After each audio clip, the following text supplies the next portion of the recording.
আর একটা কথা বলি। তো আজকে আমার সেকেন্ড ডে, বাট আমার পায়ে একটা চোট লেগেছে, মানে ভয়ঙ্কর চোট লেগেছে। তো তারপরে একটা অপারেশন করা আছে। দেখো, অপারেশন করা আছে, তাও তোমাদের জন্য আমি বলেছি, যেহেতু আমি chest workout daily day by day upload করব, তো আপলোড করব। তো তার আগে আমি এক্সারসাইজ করানোর আগে বা এক্সারসাইজ করার আগে তোমাকে দেখাবো আমার পায়ে কতটা চোট, এবং একটা অপারেশনও করা আছে, ঠিক আছে? তো আগে সেটা দেখো। আর একটা কথা কি, যতই প্রতিকূলতা হোক না কেন, যা দিমাগে সেট করব ওটাই করব, ঠিক আছে? ফজির এইরকমই চিন্তাধারা থাকে, বা সবারই, মানে যারা কোনো একটা সফলে বা কোনো একটা স্টেজে যাওয়ার চেষ্টা করে, তো তাদের দিমাগ, তাদের মাইন্ডসেট যেটা হয় ওটাই চলে, ঠিক আছে? তো চলো শুরু করা যাক।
তো ভাই, একটা কথা বলবো, যখন প্রথম দিন 50টা পুশ আপ মারবে, তো নেক্সট দিন যখন আবার 50টা পুশ আপস মারবে, বা যে কোনো জিনিস পুনরাবৃত্তি করবে, ধরো প্রথম দিন রানিং করবে, দিয়ে দ্বিতীয় দিন রানিং করা শুরু করবে, তখন সেক্ষেত্রে কী হবে, তোমার বডিতে খুব পেন হবে, ঠিক আছে?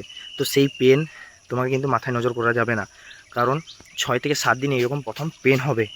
6 থেকে 7 দিন পেন হওয়ার পরে তারপরে ওই পেনটা ধীরে ধীরে কমতে থাকবে, এবং তোমার বডি ইমপ্রুভ হতে থাকবে। 7 নম্বর দিন থেকে তোমার বডিতে একটা আলাগ ওই এক্সারসাইজের প্রভাব পড়বে, ঠিক আছে? তো চলো নেক্সট এক্সারসাইজগুলো করি।